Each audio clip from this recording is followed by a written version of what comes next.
Biografías comentadas. Extender la vida de los que fueron. Seguimos llamando muerte a lo que deberíamos llamar olvido. Al recordarlos, estarán algo más entre nosotros.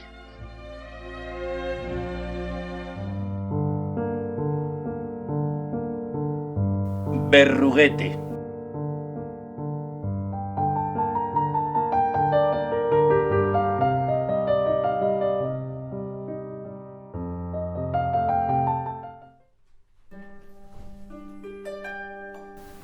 Desde luego, intentar referirnos a la familia Berruguete es hacerlo sobre una verdadera singularidad genética.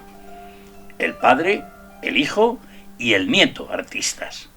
Y además los tres, pues sobresalientes. Eso ya no es una particularidad, es una verdadera excepcionalidad. Puede no parecer extraño que en el ambiente artístico de una familia, pues varios de sus miembros estén inclinados ambientalmente a la profesión. Sí, puede ser hasta habitual. Eso sí, como es natural, con distintos rangos y consideraciones, pero puede resultar normal. Ahora bien, cuando, en este caso, en una familia ocurre que el padre sea nada menos que el llamado pintor de Castilla, que el hijo, en similar oficio y por supuesto con más méritos en el de la escultura, se diga de él que es uno de los escultores más influyentes de su tiempo y referente en la escultura del Renacimiento español, y hasta cuando incluso el nieto también sea un destacado artista, eso ya no podemos considerarlo ordinario de ninguna manera. Eso es algo así como una maravilla de la naturaleza. Y ocurrió aquí en nuestras hispanas tierras, hace muchos años, tantos como casi 600. Eran tiempos del llamado Renacimiento. Sí, se volvía a nacer. ¿Qué eso significa renacimiento? Volver a nacer. Todo, absolutamente todo cambiaba. Aquellas oscuridades de tiempos anteriores pues se desvanecían, alumbraba un mundo nuevo y quedaba atrás lo que ahora llamamos Edad Media. Pero ¿por qué? ¿Cuál era la razón? Al igual que cualquier fenómeno sociológico, la explicación pues es compleja. Siempre es así. Y es que las causas que actúan sobre los individuos que posteriormente van a influir sobre el conjunto suelen ser varias y por lo general de los más diversos caracteres, siendo después ellos, con sus personales características, los que crearán los cambios de las sociedades. Vamos, si os parece, a tratar de evidenciarlos. Influirían en aquella sociedad entonces, pues naturalmente, factores religiosos. Es natural. Comienzan a quedar atrás las tenebrosidades eclesiásticas, ya que las ideas religiosas comienzan a perder fuerza. Posiblemente sea un factor influyente, aunque no trascendental. También, pues, factores de la propia estructura social, con la aparición en aquella sociedad antes feudal de nuevos individuos que no son ya ni siervos ni señores, y ocupan un nuevo espacio. De alguna forma son ellos los que la dinamizan comercialmente y sobre todo consiguen formar en ella un lugar propio. Muchos años más tarde le llamaremos, como ahora, clase media. En general pertenecen sus componentes pues a oficios artesanos independientes, comerciantes, incluso intelectuales, que proceden en muchas ocasiones de conversos, entonces como ahora, tanto de judíos como de árabes. Y van a ser precisamente algunos de ellos los que darán lugar al tercer factor. Este sí creo que determinante, que es simplemente la economía, de la que nadie se había preocupado nunca y que sin embargo yacía silenciosamente desde siempre en el conjunto de la humanidad. En nuestro mundo actual somos casi todos proclives a pensar que todo está determinado por ella, por la economía. Y es posible que sea así con la aparición de la globalización. Y hasta es posible que también pasara entonces, con la aparición de lo que podía considerarse en aquellos tiempos algo que en la actualidad puede evidenciarse como es el llamado mucho dinero. Pero en aquellos tiempos pues no se hablaba todavía de ello. Observamos cómo en cualquier colectivo humano, desde la antigüedad, todo influye sobre los muchos, todo lo que influye sobre los muchos está originado por los pocos.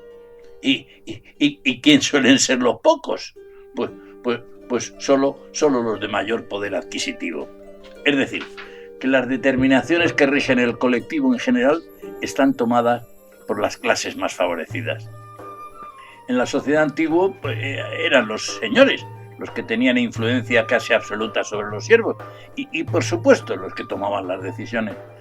Podríamos decir que los siervos pues ni contaban, puesto que tampoco eran demasiados, y por supuesto a los señores hidalguía les sobraba, efectivamente, pero en lo que podemos considerar riquezas, pues estaban por lo general, escasos y en algunas ocasiones hasta carentes, y por el hecho de que en general pues sus bienes provenían, pues al no haber guerras, pues solo de las rentas del cultivo de las heredades de su hacienda, es decir, por lo general, pues rentas agrícolas, y todos conocemos hasta dónde ha llegado siempre estas rentas, las agrícolas.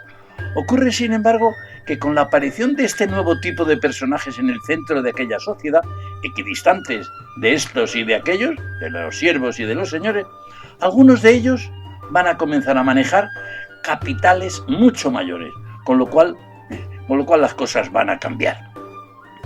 Naturalmente, esos muchos dineros son producto del comercio a gran escala, de metales preciosos, materias primas, alhajas y sobre todo de manufacturas, que los van a convertir en acaudalados banqueros y mercaderes mayoristas, con un poder económico desconocido hasta aquellos momentos.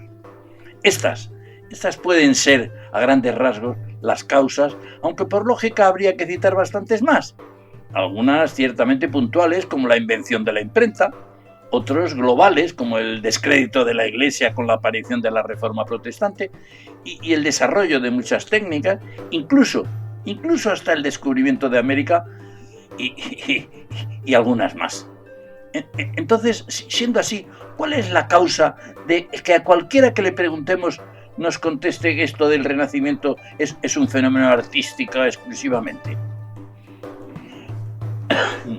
Sí, efectivamente es cierto. Se puso en marcha en unos lugares definidos, las llamadas ciudades repúblicas del norte de Italia, Florencia primordialmente, allá por los años centrales del siglo XV. Un fenómeno artístico, preferentemente, pero también unido a otro humano que también hemos de entender, y es el mecenazgo. En cualquier momento, cuando cualquier ser humano normal le sobra el dinero, pero ojo, tiene que ser tanta la sobra que no se trate de que tenga cubiertas sus necesidades para mientras viva, no, muchísimo más. En general, reparte algunas pequeñas porciones del descomunal capital. Ha sido así en todas las épocas y de las más diversas maneras. Una de ellas, que entonces estaba de moda y cubría ampliamente además las expectativas de vanidad personal, como siempre, era favorecer artistas para la realización de obras de arte. A los noveles para estimularlos y a los destacados para afianzarlos. Había de todo, pero eso sí, unos y otros con la misma motivación artística de aquel momento, consistente en volver la vida al mundo clásico, el antiguo, Grecia y Roma sobre todo. Y son lógicamente estas repúblicas del norte de Italia el foco de atracción de los artistas del mundo conocido por entonces. Podríamos llamarle pues el referente artístico del momento. Es allí donde vamos a conocer al primer miembro de la familia Berruguete, al padre, que se llamaba Pedro y que había nacido en un pueblo llamado Paredes de Nava, en Tierra de Campos, una de las comarcas naturales más características de la más profunda Castilla, hoy en la provincia de Palencia. Se sabe poco de él. Conocemos, eso sí, su ascendencia vasca, de las Encartaciones, precisamente, esa región frontera con Cantabria, puesto que uno de sus abuelos procedía de allí, pero muy poco más. Fuera por el hecho de que por mediación de un fraile dominico, pariente de la familia, le apoyara para llegar allí, fuera porque la situación política del momento no fuera la más adecuada para un artista, por las muchas guerras nobiliarias derivadas del desgobierno de aquel necio Enrique IV, que en aquella época sangrentaban Castilla, o incluso por la simple atracción como artista que le llevara a ello, puesto que de esta manera cumpliera la satisfacción de sus padres que deseaban atender los requerimientos artísticos del hijo. Por lo que fuera, pero el hecho es que casi lo primero que conocemos de nuestro protagonista de hoy es que se encuentra viviendo y trabajando en un lugar llamado Urbino, en la región de las Marcas cercanas a Florencia, en la corte de un tal Federico de Montefeltro, un entusiasta de todas las artes en su castillo y relumbrante corte. Es conocido en ella como Pietro Spagnolo, interviniendo en algunas de las importantes obras que su patrocinador propone a los tantos artistas que él protege y promociona. El estilo de pintura de nuestro artista, podemos considerarla flamenca, puesto que era lo acostumbrado en el momento de su aprendizaje en Castilla, derivada en buena lógica de sus antecedentes góticos. Sin embargo, a su vuelta en Italia va a caracterizarse principalmente por una mayor y mejor técnica pictórica, pero sobre todo con la presentación espacial de los personajes en entornos arquitectónicos diferentes y apariencias mucho más modernas de luz y movimiento de las figuras, adaptados a lo que será más adelante llamado en la pintura moderna Renacimiento. Seguramente nos quedaremos sin saber si su vuelta a Castilla pudo ser por causa de que existiera ya en aquellos tiempos morriña o nostalgia, lo que parece por otra parte muy natural, o tal vez porque con la muerte de Federico de Montefeltro se terminarían aquellos esplendores y prodigalidades, por lo cual el artista hubo de volver a casa. Están ya en esos momentos a su vuelta unidas Castilla y Aragón. Reinan los católicos y ya no hay luchas entre los nobles. Hasta parece ser que efectivamente se han tranquilizado los ánimos entre la llamada aristocracia. Pero lo importante es que tenemos a nuestro protagonista aquí. Y en verdad, ¿dónde sería más natural que un artista se quedara a vivir en España en aquel tiempo? Pues naturalmente, en Toledo. Las razones son evidentes, aunque hay una que posiblemente supera a las geográficas, logísticas y sociológicas, y es la presencia como prelado en ese momento, al frente de su catedral, de don Pedro González de Mendoza, el llamado cardenal Mendoza, del que eran conocidas sus riquezas familiares, pero sobre todo su esplendidez.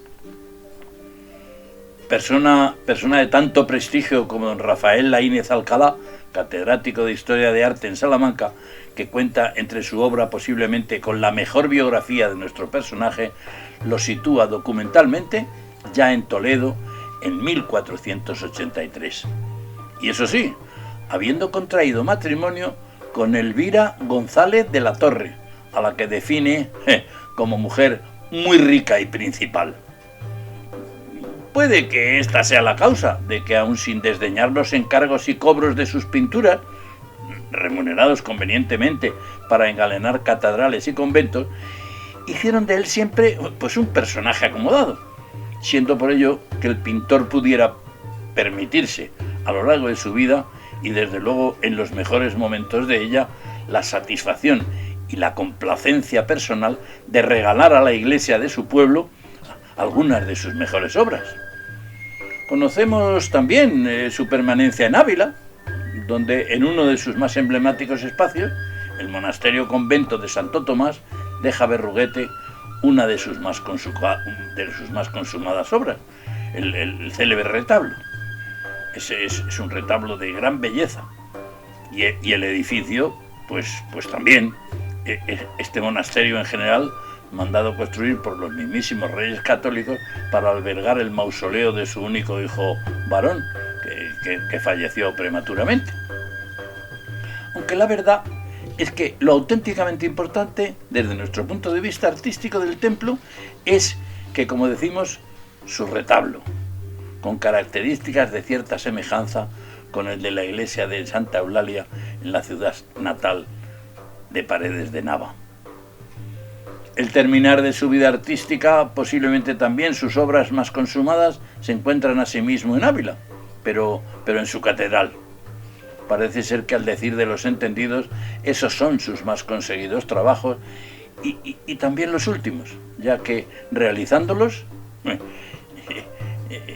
es cuando llegó su hora final en este mundo. Contemplad ahora conmigo unas imágenes de sus pinturas y, por supuesto, con vuestro recuerdo para la persona de este gran artista, habremos conseguido nuestro objetivo de siempre, que permanezca algo más entre nosotros. Contemplad, por favor, estas 7 maravillosas figuras. Esta es la alegoría de la figura de Aristóteles. Es una tabla que se encuentra en el Museo del Louvre de París y forma parte, con otras 28 obras, de una serie de retratos de personajes célebres encargados durante su estancia en Italia por Federico de Montefeltro. Es, por tanto, una de sus primeras obras. Destacar en este retrato la expresión entre interrogante y asertiva del propio personaje. Esta tabla se encuentra en la iglesia de Santa Eulalia, en el pueblo del nacimiento del pintor, Paredes de Nava, en Palencia. Parece ser, junto con otras 12, que representan la vida de la Virgen, una de sus primeras obras realizadas a su vuelta de Italia. Representa el anuncio de un ángel a Santa Ana, madre de la Virgen, de la noticia del final de su esterilidad. La propia Virgen se encuentra en primer plano en oración y es, según los críticos, una de sus creaciones más grandiosas. Fijémonos la atención, sobre todo contemplando la maravilla que suponen los conseguidos pliegues del manto de la propia Virgen. Esta posiblemente sea una de sus obras más importantes, que también se encuentra en su ciudad natal y también en la iglesia de Santa Eulalia. Representa el nacimiento del Salvador, al que adoran 3 ángeles arrodillados y 2 en el aire, junto naturalmente a San José y a la Virgen. Destaca la decoración del pavimento con la puerta dorada al fondo y el niño Dios que fija la mirada sobre su madre. Y, por supuesto, los elementos acompañantes de todo nacimiento, el buey y la mula asomando al fondo. También en Paredes de Nava, pero en este caso en el retablo de la misma iglesia, encontramos esta tabla del rey Ezequías. Se representan en el retablo del altar mayor 6 reyes de Israel, 3 a cada lado, conformando la parte inferior del retablo.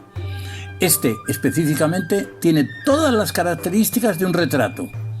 Por sus ropajes podría ser un simple castellano de la época, y aventuran algunos entendidos que hasta pudiera ser un autorretrato suyo. De las obras de Berruguete que pintó en Ávila, en el convento de Santo Tomás, destaca esta, de la que, en palabras del eminente Camón Aznar, catedrático de arte, asegura que es una de sus más bellas obras. Se narra en ella la vida de Santo Tomás y que representa al santo joven que recibe la aparición de San Pedro y San Pablo, que vienen a aclararle las dudas teológicas que se le presentan en el estudio de los libros sagrados. Posee la pintura un movimiento y una disposición plástica en los personajes verdaderamente exquisita.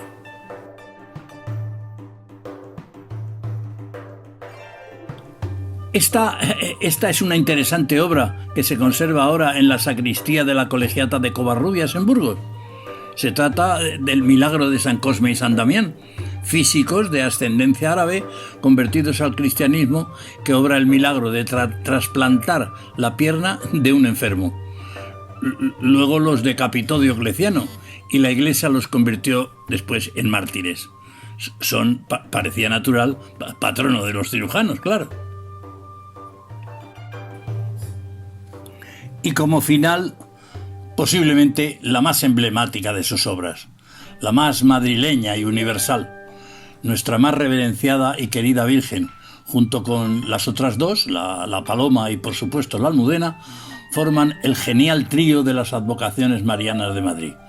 La célebre Virgen de la Leche está ahora en el Museo del Prado y puede que sea mejor así.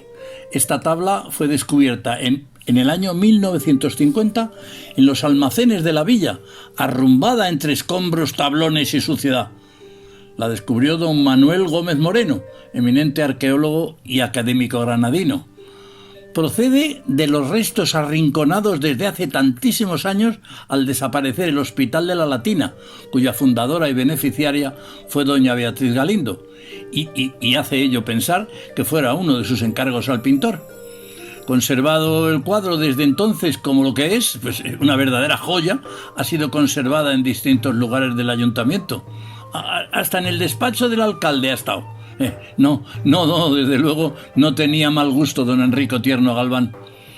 Pasó después al Museo Municipal y ahora está en el Prado. Es la imagen devocional de la Madre de Jesús dándole de mamar y se mezclan en su ejecución formas góticas, flamencas y mudéjares.